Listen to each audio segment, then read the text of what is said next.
وسایلی که ما لازم داریم برای پانسمان استریل یه ست پانسمان هست که به صورت پک شده آماده هست. دستکش ما لازم داریم، حتما لازم نیست دستکش استریل داشته باشیم. اگر پانسمان ها وسیع باشه میتونیم دستکش استریل هم بپوشیم، ولی برای پانسمان هایی که کوتاه مختصر هستن نیاز به پوشیدن دستکش استریل نیست.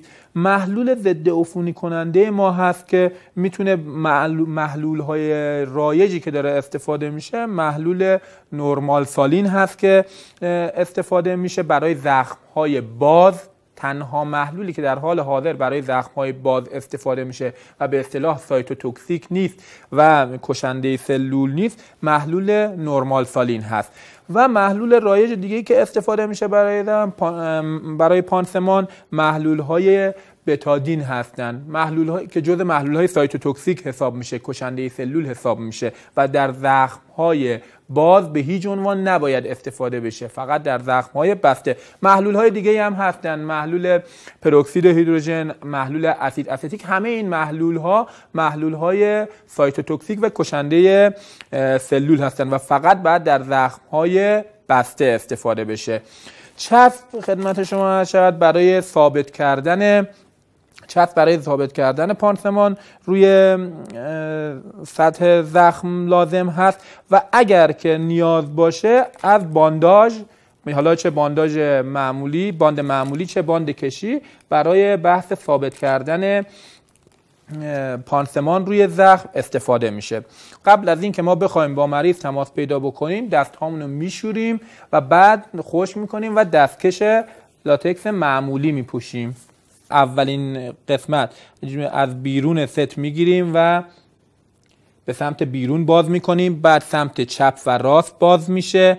حتما حواسمون باید باشه که به سمت داخل، قسمت داخلی ست، این قسمت همه کاملا استریل هست و به هیچ عنوان دست ما که دست من تمیزه ولی استریل نیست، نباید به قسمت داخلی ست بخوره و سعی میکنیم یا نهایتا از بیرون ست یا نهایت از گوشه ست باید بگیریم و ست رو باز کنیم و همونجوری که مشاهده میکنین آخرین گوشه‌ای که باز میکنیم به سمت خودمون هست که یه موقعی روپوش ما، لباس ما به داخل ست نخوره و آلوده نشه. بعد از اینکه ستمون باز شد از گوشه‌های ست خیلی به صورت آرام ستمون رو مرتب و منظم تو اون محلی که ستمون رو باز کردیم که حالا معمولا توی محیط بیمارستان ترالی پانسمان هستش دیگه، اگر که تو محیط دیگه هستید حالا باید یه محل بازی باشه. بعد از اینکه ستمون رو باز کردیم بحث چیدن ستمون هست. ببینید ما دستمون آنستریل هست، نباید داخل ستمون رو کاملا بخوایم آلوده کنیم. از گوشه پنس ما پنس رو میگیریم بدون که دستمون به قسمت دیگه‌ای بخوره. بعد از اینکه پنس رو در دستمون گرفتیم پنست رو میگیریم، پنست رو از قسمت وسط میگیریم با پنسمون و به دست غیر قالبمون میدیم. بعد ست رو میچینیم. معمولا ست رو باید یه جوری بچینیم که دسترسی بیشتری داشته باشیم بهش و فضای ستمون باز باشه. گازها رو من معمولا به قسمت وسط ست میاریم تا احتمال آلوده شدن وجود نداشته باشه. معمولا چند سانتی متر، 1 سانتی متر اطراف ست رو ما آلوده باز هم با این که دستمون نخوره ولی آلوده در نظر میگیریم که محیط استریلمون کاملا حفظ بشه.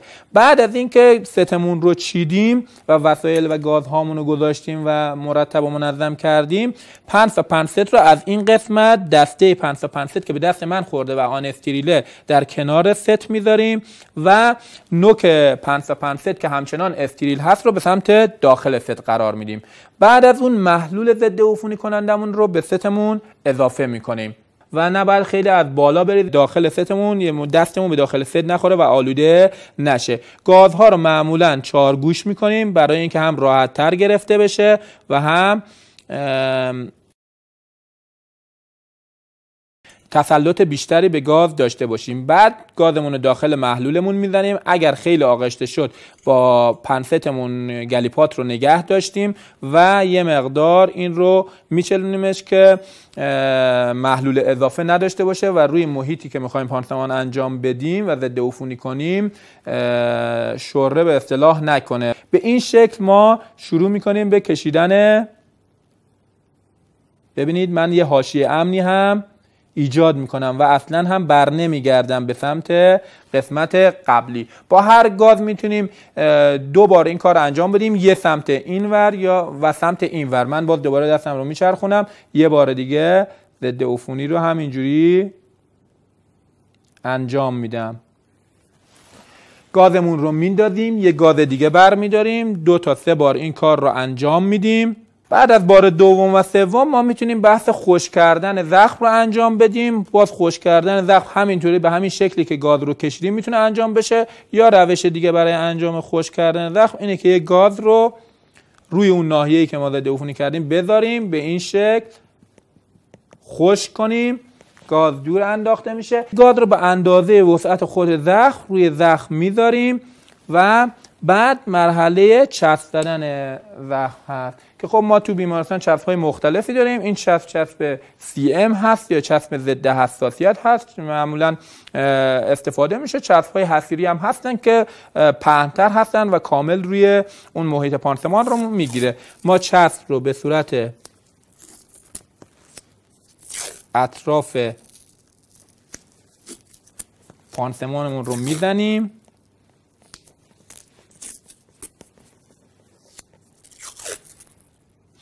یا اگر حرکت بیمار زیاد هست و احتمال این که این پانسمان برداشته بشه، چسب‌هامون رو میتونیم باز به این شکل هم بیایم بزنیم و اگر باز احتمال میدیم پانسمان برداشته بشه، این رو میشه با انجام بانداژ روی پانسمان کاملا پانسمان رو روی سطح زخم ثابت و فیکس بکنیم.